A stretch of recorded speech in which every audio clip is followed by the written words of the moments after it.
Tadi sebenarnya saya mau request teman-teman yang ex-TLT untuk doain saya sih. Jadi teman udah didahului, terima kasih buat doanya. Kalau besok kan bicara lagi, kalau saya bicara lagi, kalau boleh saya request mantan TLT. Ya, maksudnya itu kayak tindakan profetis gitu. Masalahnya gini, saya tidak direncanakan untuk bicara di sini.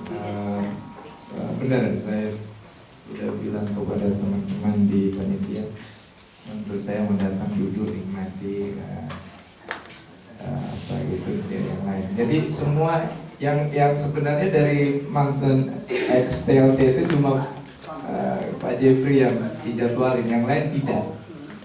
Gitu. Jadi tahu-tahu tiba-tiba terus 1 dan 2 dan 3 dan 4 dan 5 nama. Akhirnya kita juga gitu ya. Jadi selain tamu yang tadi mulai dari tadi malam dan itu seterusnya yang akan berdiri di sini saudara-saudara yang dulu yang mantan TLT. Nama saya Rulan Letedara. Istri saya Ibu Rina Letedara. Maksudnya kan ada heboh di antara teman-teman DTS katanya. Jadi saya mendadak jadi selebriti tadi. Masa dia bandingin saya dengan Sarukan. Saya kan lebih cakep dari Sarukan. Sarukan gak punya Yesus bos.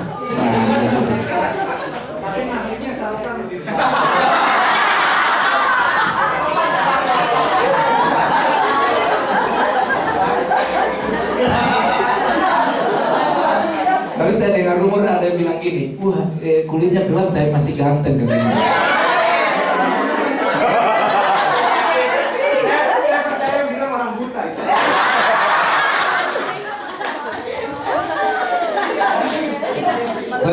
Bagi saya begini saudara, kalau saudara mau kelihatan ganteng, berdiri selalu sampai yang kurang ganteng.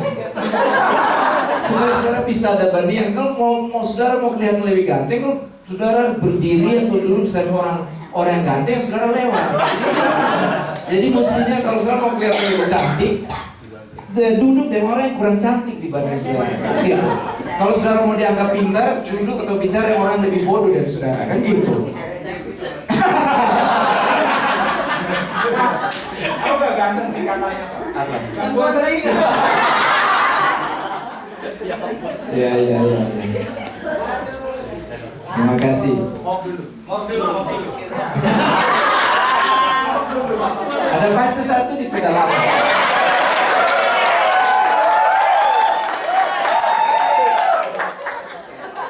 Terus suruh dia pergi ke warung dekat itu terus ngomong bilang dia aku pergi beli cermin dulu. Terus dia bilang, "Bapak itu apa? Di mana? Barang apa kan?"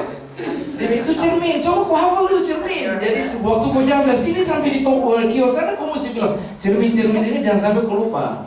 Jadi dia jalan, saudaraku dia jalan, dia cermin. Sampai depan toko langsung hilang kata cermin. Lalu dia bingung. Mondar mandir beli apa ya?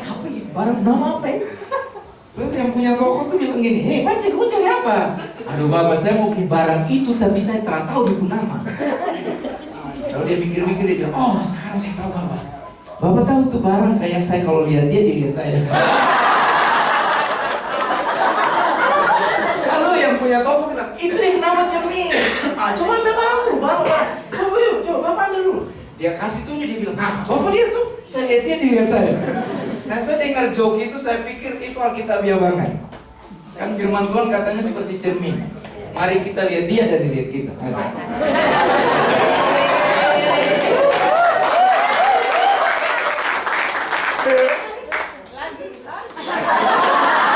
Cukup. Lagi masih banyak waktu. Guys, kalau dia ini saya mesti hati-hati, ada denggot SBS dan para muridnya ada di sini. Jadi gugup saya tadi kemarin kalian bebas karena mereka belum hadir. Satu sekolah ada di sini, jangan main. Lagi observasi. Oke, mari saya ajak kita untuk belajar firman Tuhan dari Kejadian pasal 1. Kejadian pasal 1 ayat 26 sampai dengan 28. Berfirmanlah Allah, baiklah kita menjadikan manusia menurut gambar dan rupa kita, supaya mereka berkuasa atas ikan-ikan di laut, dan burung-burung di udara, dan atas ternak, dan atas seluruh bumi, dan atas segala binatang yang melata, yang merayap di bumi. Maka Allah menciptakan manusia itu menurut gambarnya. Menurut gambar Allah diciptakannya dia, laki-laki dan perempuan diciptakannya mereka. Allah memberkati mereka, lalu Allah berfirman kepada mereka. Itu bunyi HP, jangan Tuhan Yesus lagi telepon. Saking pentingnya gitu, saking pentingnya. Beranak cuculah dan bertambah banyak. Penuhilah bumi dan taklukkanlah itu, berkuasalah atas ikan-ikan di laut dan burung-burung di udara, dan atas segala binatang yang merayap di bumi. Saya mau sharing sesuatu yang bukan hal baru, cuma mengingatkan kita ya tentang keluarga atau family. Kalau saudara pernah dengar ini, nggak salah kalau dengar lagi. Kalau saudara baru dengar, baguslah. Karena teman saya bilang gini, repetition is the mother of revelation. Artinya pengulang itu ibu dari pewahyuan katanya, kata teman gua. Jadi malam ini saya mau sharing tentang family. Susah untuk bisa membayangkan apa yang terjadi di kekekalan sebelum penciptaan langit dan bumi dan semua isinya. Dan akhirnya setelah semua tertulis, firman Alkitab ditulis, baru kita ngerti bahwa Allah Tritunggal itu Allah as a family. Susah untuk dibayangkan family ilahi itu seperti apa gitu. Keluarga ilahi itu seperti apa. Lalu Tuhan memutuskan untuk menghadirkan prototipe keluarga itu di dalam ruang dan waktu, di dalam kekinian. Dimulai dengan firman ini, baiklah kita menjadikan manusia menurut gambar dan rupa kita. Keluarga ilahi itu invisible, nggak kelihatan. Lalu diciptakan gambar prototipe model yang sama, yang visible, yang kelihatan. Untuk jadinya keluarga itu yang kelihatan, Tuhan memulainya dengan mari kita menciptakan manusia supaya bisa menggambarkan prototipe yang kita hidupi, atau pola hidup atau komunitas ilahi. Dan kita ciptakan makhluk ini yang namanya manusia supaya dia bisa melanjutkan atau mendisplay keluarga yang sebenarnya yang tidak kelihatan. Itulah sebabnya harus ada bagian dari Allah yang ada di dalam makhluk yang diciptakan itu namanya manusia.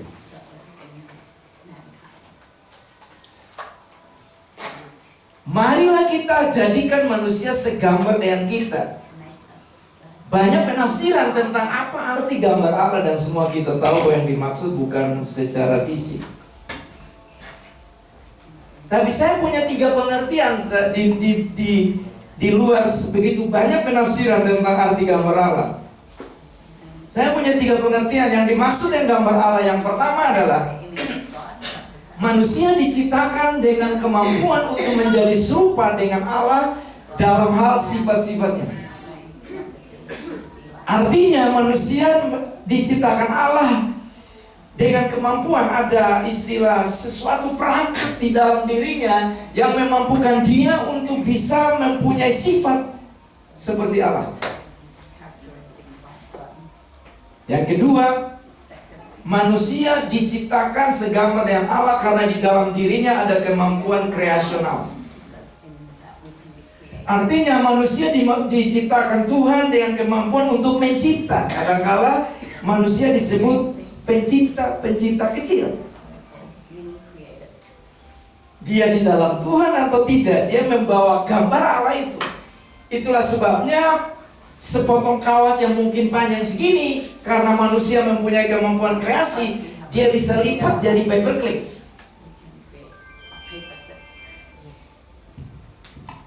Itulah sebabnya seseorang yang terlahir itu dia punya keahlian tertentu, skill tertentu. Karena sebenarnya itu gambar Allah dalam dirinya, itu kemampuan kreasional itu. Dan yang ketiga menurut saya gambar Allah adalah kemampuan relasional. Artinya manusia diciptakan dengan kemampuan untuk bisa membangun relasi dengan penciptanya. Kemudian nanti dengan sesamanya, tapi kalau waktu firman disampaikan kan belum diciptakan manusia. Lalu Tuhan menciptakan laki-laki duluan, Adam.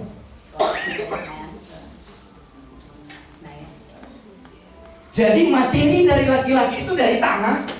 Kemudian sebenarnya, jangan bingung ya, jangan bilang saya ngajar sesat lagi malam ini. Kemudian Tuhan sebenarnya menciptakan laki-laki berikutnya yang diberi kandungan, namanya perempuan. Karena materi bahan baku dari pria itu, wanita itu adalah pria. Dia nggak diambil dari tanah, tapi dia diambil dari bagian daripada pria itu sendiri. Jadi sebenarnya kalau istilah orang kampung saya bilang gini, a man with a womb, woman katanya gitu. Nah perhatikan, kata tidak baik manusia. Udah jangan bingung ya tuh. Kata tidak baik manusia seorang diri saya, tidak baik laki-laki itu seorang diri saja. Kebanyakan ayat ini ditafsir tentang masalah jodoh. Salah nggak? Sah-sah saja sih. Tapi kalau saudara dan saya dalami konteksnya lebih dalam, sebenarnya makna beranak cuculah penuhilah bumi itu perintah yang mengandung suatu mandat yang disebut mandat budaya. Yang Tuhan harapkan di situ tuh bukan multiplikasi marga.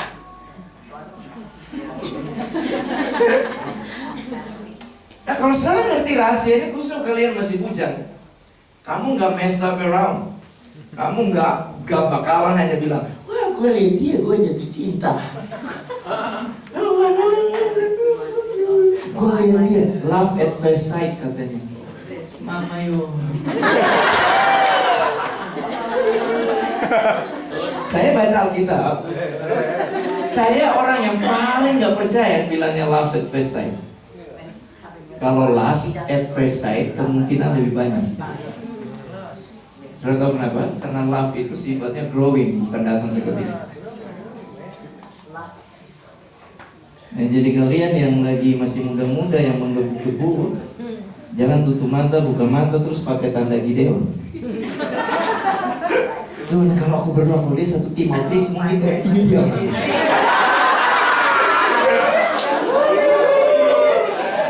Kalian tahu nggak? Nenek bilang itu berbahaya.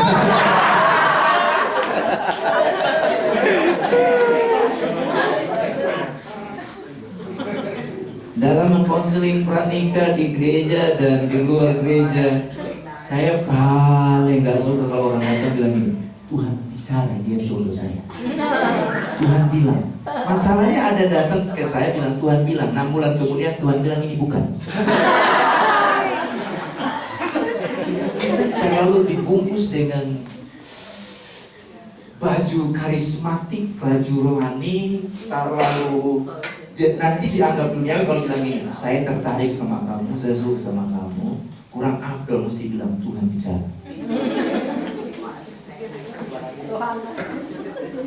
Itu nenek bilang berbahaya. Oke.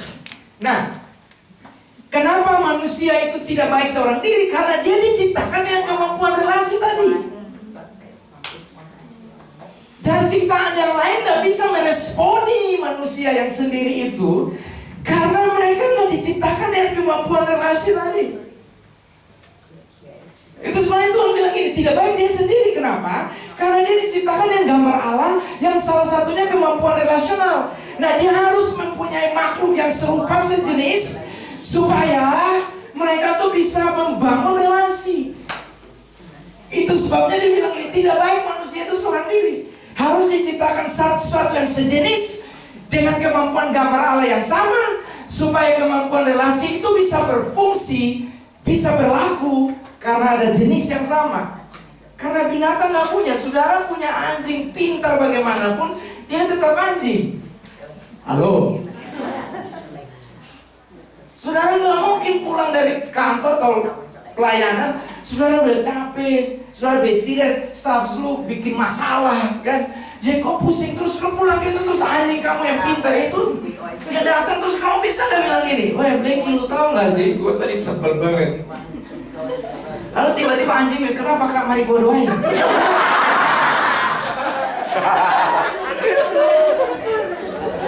Halo? Enggak ada. Atau sebaliknya, manusia itu menjengkelkan saudara. Dan di dalam hidup karena punya kemampuan relasi, saudara dan saya punya potensi melukai dan dilukai, itu hidup. Dan orang melukai saudara dan saya sampai begitu pahitnya, saudara kan gak mungkin bilang gini, gua sumpah 7 turunan gua gak akan berhubungan dengan manusia lagi. Gak bakalan. Saudara tahu kenapa? Karena saudara dan saya diciptakan dengan gambar Allah itu. Oke. Nah, waktu dia ciptakan Hawa, singkat aja, ciptakan Hawa, lalu perintah beranak cuculah dan penuhilah bumi. Jadi sebenarnya kita di misi itu, sebenarnya perintah misi itu bukan mulai dari Kejadian pasal 12. Tapi perintah misi itu dimulai dari Kejadian pasal 1. Yang dia bilang, pergilah, penuhilah bumi, beranak cucu, penuhilah bumi. Taklukkanlah itu. Memang waktu itu kan baru ada dan Hawa. Tapi sebenarnya ada tanggung jawab yang besar di situ. Dan itu saudara dan saya kalau yang belum menikah, hati-hati banget gitu. Waktu saudara menikah, saudara mesti ngerti rahasia ini. Yang Tuhan bilang beranak cucu itu bukan ekspansi marga. Itulah sebabnya bagi saya, keluarga itu yang disebut keluarga komplit, itu adalah suami istri. Titik. Saya punya alasan. Karena waktu ciptakan mereka berdua, Tuhan bilang gini, semua itu baik. Nggak bilang, ini kurang nih, belum ada anak nih. Nah, lalu kalau ada anak apa? Bagi saya itu ekspansi, itu multiplikasi daripada keluarga itu. Nah, saudara, jadi waktu perintah beranak cucu itu sebenarnya gini, multiplikasi gambar Allah dalam diri kalian. Bayangkan kalau sebelum interupsi dosa gitu ya. Bayangkan bumi itu saudara, suami istri Adam dan Hawa punya keturunan memproduksi lagi gambar Allah. Terus gambar Allah memproduksi gambar Allah lagi terus menerus. Baru orang bisa bilang ini, bumi penuh dengan kemuliaan Allah kan? Nah, keluarga yang pertama itu multiplikasinya itu berdasarkan hubungan darah. Kan? Adam dan Hawa mereka kawin, mereka punya turunan. Waktu dosa masuk, dosa membuat manusia kehilangan fokus dan tanggung jawab terhadap mandat budaya. Salib itu memungkinkan saudara dan saya atau manusia itu kembali kepada harkat martabatnya semula, sekaligus kembali kepada menerima tanggung jawab mandat budaya. Nah, apakah setelah interupsi dosa rencana Allah itu gagal? Enggak. Kali ini Tuhan menciptakan satu keluarga lagi yang modelnya berbeda daripada yang di Taman Eden. Efesus pasal 2. Sebab dengan matinya, ayat 15, sedang dengan matinya sebagai manusia, ia telah membatalkan hukum Taurat dengan segala perintah dan ketentuannya, untuk menciptakan keduanya menjadi satu manusia baru di dalam dirinya, dan dengan itu mengadakan damai sejahtera, dan untuk memperdamaikan keduanya dalam satu tubuh dengan Allah oleh salib, dengan melenyapkan perseteruan pada salib itu. Saya lompat ayat 19. Dengan demikianlah kamu bukan lagi orang asing dan pendatang, melainkan kawan sewarga dari orang-orang kudus. Saya garis bawahi statement berikut. Dan anggota keluarga Allah. Perhatikan benang merahnya. Hilang di Taman Eden, Allah menciptakan lagi model keluarga yang berbeda. Yang pertama itu berdasarkan hubungan darah.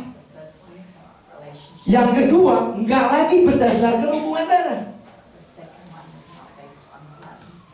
Keluarga model yang baru ini adalah keluarga yang dibentuk berdasarkan pengorbanan Kristus.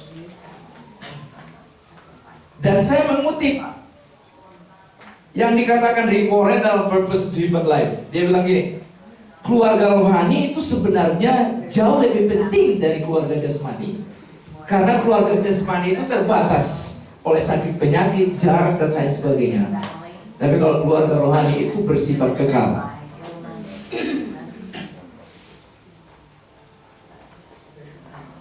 Dan saudara dan saya ada disebut keluarga, bukan lagi berdasarkan marga. Nah, saya mau tanya dulu, lebih gampang hidup sebagai keluarga jasmani berdasarkan keturunan atau keluarga rohani? Lebih gampang mana? Rohani atau jasmani? Rohani? Enggak, menurut saya enggak. Yang lebih sulit itu keluarga rohani. Kalau keluarga jasmani gampang, ponakan saya, adik saya begini. Dia begitu kakak saya. Lu berani gitu? Keluarga rohani. Kayaknya harus ada perangkat, ada prinsip yang membuat kita bilang, oke, I submit to you. Gak gampang, makanya kalau saudara dan saya ribut, konflik, itu bukan sesuatu yang mengejutkan mestinya kan? Karena untuk menyatukan keluarga model ini susahnya minta ampun.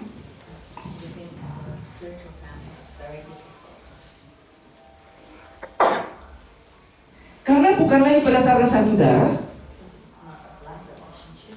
bahkan satu gereja, satu suku, satu daerah.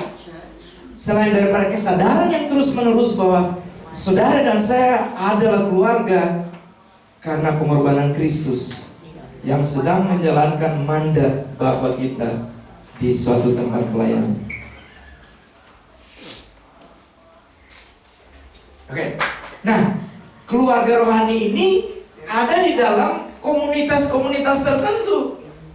Kebetulan saudara dan saya ada di dalam keluarga yang namanya Youth with a Mission.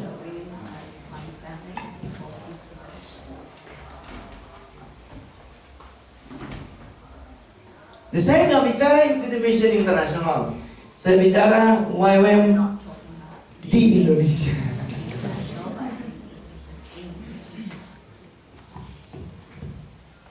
Selama ini yang menjadi alasan kita berkumpul adalah karena tugas dan pelayanan, ataukah karena didominasi oleh hubungan dan sense of belonging as a big family. Itu tantangan saudara dan saya. 12 tahun saya di kepemimpinan, melihat SLT dari ILT, TSLT, dan TT yang lain. Kebanyakan kita kumpul karena kita punya kepentingan. No, we don't have the sense of belonging. Oh iya. Orang datang workshop, dia datang, kalau dia sudah tujuannya didaftar ketemu saat sudah selesai pulang.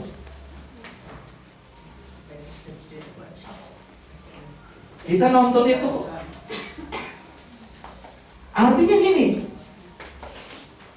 kita di WRM tuh dipertemukan kumpul itu karena apa? Karena ada tugas, karena ini masih jauh daripada gini. Wow, aku rindu ketemu dia, bukan karena dia instruktur WRM, tapi dia adalah he's part of my family.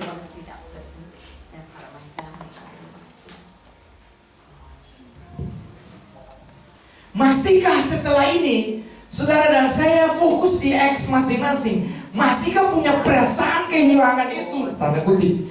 Masihkah punya perasaan, hei aku punya family ada di mana sekarang?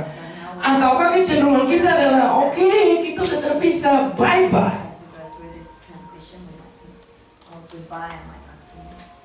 Saudara dan saya, waktu Tuhan Allah menciptakan bangsa namanya Indonesia, Dia nggak konsultasi dengan kita dulu, mulai sebagai bangsa. Halo?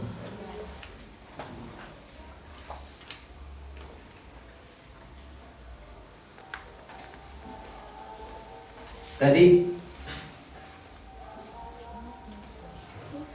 sekalian curhat sedikit.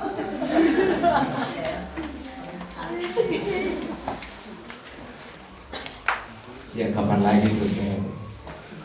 Makanya saya bilang tadi, oh kami yang mantan TLT yang akhirnya bicara.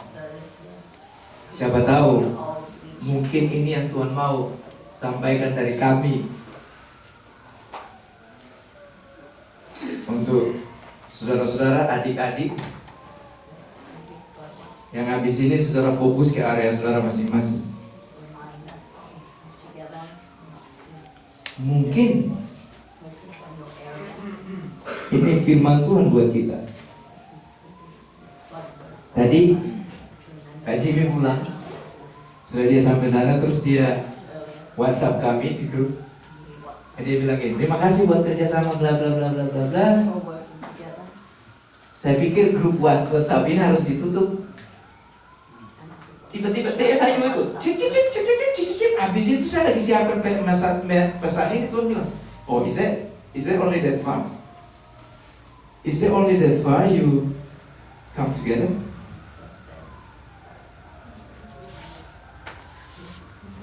Karena TLT selesai, SOT selesai, delete.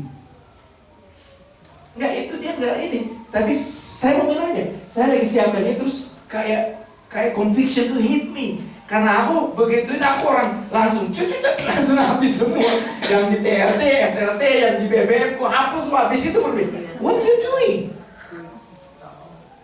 Aku justifikasinya gini, ya kan ada WA pribadi. Tapi sebenarnya ada perasaan gini. Ya udah deh, akhirnya selesai, lega. Udah nggak bakal lagi bertengkar lagi di meeting dan ini sampai jam 2 pagi gitu kan.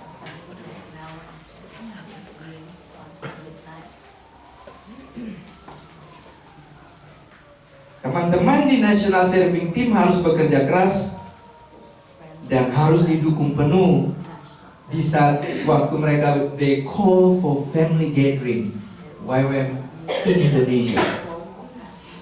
Kalau enggak, saudara, kekhawatiran saya adalah jangan sampai it doesn't work at all. Alasan saya bukan tanpa alasan. Kita masih struktur bersatu aja, kumpulnya susahnya minta ampun. Padahal hanya 2 tahun, 2 kali dalam setahun. Yang saya bilang tadi, kalau ada kebenaran muncul, bukan karena rindu, sudah lama nggak attach dengan saudara saya. Aku mau tahu dia di sana pelayan gimana. Yang di sana juga, ya aku mau share, mungkin teman-teman nggak tahu. Itu wadah satu-satunya dimiliki oleh YWAM Indonesia waktu itu. Enggak, saya mau bilang saudara, kita nggak punya kapital atau modal dasar untuk bisa kumpul automatically, itu tipis sekali. Saudara dan saya nggak punya modal berdasarkan 12 tahun saya ada di kepemimpinan.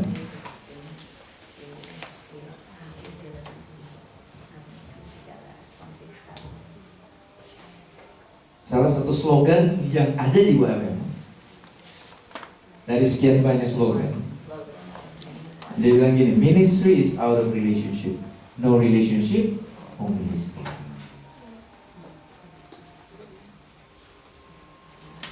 Makanya saya bilang tadi, saudara-saudara, anggaplah ini mungkin nasihat dari saudara tua. Ataukah saya nggak berani bilang mewakili teman-teman yang mantan TLD yang baru lengser ke Prabon. Anggaplah ini mungkin nasihat dari saudara tua buat teman-teman semua. Karena ini yang terakhir kita kumpul sebagai WWM Indonesia. Coba pikir baik-baik. Tendensi kita adalah fokus kita kepada pelayanan kita. Dan sangat mudah untuk kita ignore keluarga kita yang lain. Izinkan saya untuk cerita my journey sedikit. Saya bertobat usia 19 tahun, usia dulu 20 tahun. Saya sebenarnya nggak direncanakan masuk DPS.